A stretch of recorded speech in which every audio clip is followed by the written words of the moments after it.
Hallelujah, praise the Lord. खुदा यीशु मसीह नासरी के अजीम जलाली और खूबसूरत नाम में मेरी तरफ से आप सबका सलाम। और आज हम खुदा के कलाम में से अपनी रूहानी तरक्की के लिए, रूहानी बेदारी के लिए सीखेंगे। मेरे साथ निकालिए रोमियो की कलीसिया को लिखा गया पौलुस रसूल का ख़त और उसका 3 बाब और उसकी 23वीं आयत। रोमियो 3 बाब और उसकी 23वीं आयत। खुदा के कलाम में यूँ लिखा हुआ है, इसलिए कि सब ने गुनाह किया और खुदा के जलाल से महरूम हैं। मेरे चीज़ों, ये आयत जो है 2 हिस्सों पर मुश्तमिल है। इसमें लिखा हुआ कि सब ने गुनाह किया और खुदा के जलाल से महरूम है। आज हमारा टॉपिक खुदा का जलाल है, द ग्लोरी ऑफ गॉड। मेरे चीज़ों, जलाल के लिए जो लफ्ज़ इब्रानी में इस्तेमाल हुआ है वो केवूद KAVOD है और जिसका मतलब है इंसानी दौलत, जाह जलाल और शोहरत। इंग्लिश में इसको ग्लोरी के नाम से जाना जाता है। यूनानी में इसे डॉक्सा यानी शोहरत के नाम से जाना जाता है। मेरे चीज़ों, उर्दू में इसके लिए शान शौकत और हशमत का लफ्ज़ इस्तेमाल हुआ है। आज जितने भी गुनाह में ज़िंदगी गुजार रहे हैं वो सब खुदा के जलाल से महरूम हैं। लेकिन खुदावंद अपना जलाल जो है हम पर रखना चाहता है। खुदावंद चाहता है कि हम उसके जलाल, उसकी प्रेजेंस और उसके मसा के अंदर जो है रहें, उसके मसा के ताबे रहें। मेरे चीज़ों, अगर हम पैदाइश 2 बाब और उसकी 25वीं आयत को पढ़ें तो वहाँ पर लिखा हुआ है कि आदम और उसकी बीवी नंगे थे लेकिन शर्माते नहीं थे। लेकिन जब उनकी ज़िंदगी में गुनाह आया, जब उन्होंने गुनाह सरजद उनसे हुआ, जब उन्होंने गुनाह किया तो कुरान के कलाम में लिखा है कि उनको पता चला कि वो तो नंगे हैं। उनकी ज़िंदगी में घाटा आ गया, उनकी ज़िंदगी में खला आ गया, उनकी ज़िंदगियों में कमी आ गई जब उन्होंने खुदा की नाफरमानी की और खुदा के ख़िलाफ़ गुनाह किया। मेरे चीज़ों, अय्यूब 1 बाब पर उसकी 10वीं 11वीं आयत अगर हम पढ़ें, वहाँ पर लिखा हुआ है कि खुदा और आदम जो है, खुदा और इब्लीस जो है, उनके दरमियान एक मकालमाबाजी, उनके दरमियान जो है गुफ्त शनीद होती है। और यहाँ पे लिखा हुआ है अय्यूब 1 बाब पर उसकी 10वीं 11वीं आयत कि तूने उसके और उसके घर के गिर्द और जो कुछ उसके गिर्द चारों तरफ बाड़ नहीं बनाई। मेरे चीज़ों, ये बाड़ जो है ये खुदा के जलाल को पेश करता है कि खुदा ने अपना जलाल उसकी चारों तरफ रखा। उसकी हर एक चीज़ को खुदा ने अपने जलाल से कवर किया। इसलिए इब्लीस जो है खुदा के पास जाता और कहता है कि खुदा तूने अपना जलाल जो है, अपनी प्रेजेंस जो है, अपनी कुदरत जो है उसके गिर्द बछाई हुई है, बाड़ बनाई, इसलिए कोई उसे छू नहीं सकता। जब तक खुदा की बाड़ जो है, खुदा की प्रेजेंस जो है, खुदा की बरकत जो है, खुदा का हाथ आप पर बड़ा रहता है तो इब्लीस की कोई चीज़, कोई चालाकी मकारी आपके खिलाफ काम नहीं कर सकती। लेकिन जब खुदा का जलाल आपसे पीछे हट जाता है, जब खुदा की प्रेजेंस आपसे पीछे हट जाती है, जब खुदा का हाथ आपसे पीछे हट जाता है तो फिर आप मुश्किलात का, आप बीमारियों का, कमज़ोरियों का और इब्लीस से जकड़े जाने का शिकार होते हैं। मेरे चीज़ों, मुझे और आपको खुदा के जलाल की ज़रूरत है।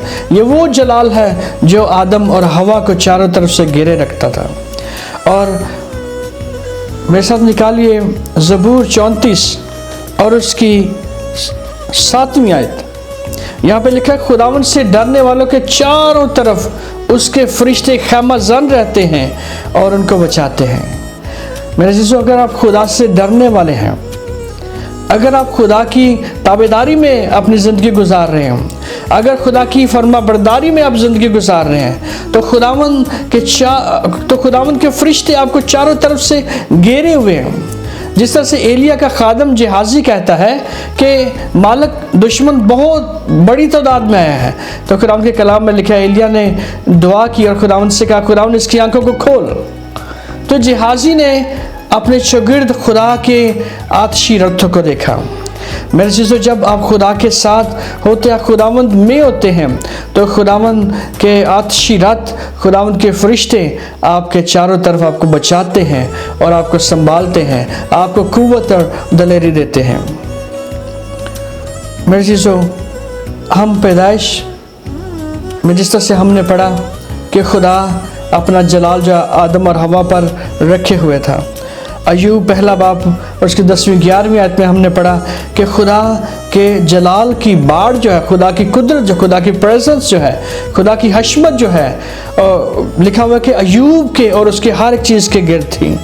मेरे चीज़ों, इसी तरह से खुदा आज आपको घेरे रखने के लिए, अपनी प्रेजेंस में रखने के लिए, अपने जलाल में रखने के लिए खुदा चाहता है कि आप उसके हजूर में आए और आप उसके ताबे हों। एक आखिरी हवाला हम खुदा के कलाम में से पढ़ेंगे ना, आरफ का लिखा हुआ मुकाशफा है। इसमें से हम 21वां बाब और उसकी 10वीं और 11वीं आयत और उसके बाद हम 23वीं आयत को खुदा के कलाम में से पढ़ेंगे। खुदा के कलाम इस तरह से लिखा हुआ है, और वो मुझे रूह में एक बड़े ऊंचे पहाड़ पर ले गए और शहर मुकद्दस यरूशलेम को आसमान पर से खुदा के पास से उतरते देखा। मेरे चीज़ों, यहाँ पे हम देखते हैं कि यूहन्ना आरफ पर खुदा मुकाशफा उसको देता है कि खुदावंद का मुकद्दस शहर जो है वो नीचे उतर रहा है। 11वीं आयत में लिखा हुआ है, उसमें खुदा का जलाल था। हालेलुया। उस शहर के अंदर खुदा का जलाल था, नई यरूशलेम में खुदा का जलाल था, और उसकी चमक नहायत कीमती पत्थर यानी उस यशब की सी थी जो बलौर की तरह शफाफ हो। मेरी चीज़ों, वो खुदा का जलाल जो बाग़ अदन में निकला खुदा ने वहाँ पे रखा, लेकिन आदम की गलती की वजह से वो जलाल ख़त्म हुआ, छीना गया, आदम और हवा पर से अलग हो गया। और कुरान के कलाम में लिखा हुआ है कि खुदा ने कहा कि इसको बाग़ अदन से बाहर निकाल दो। क्यों? क्योंकि अब उसके अंदर मौत थी।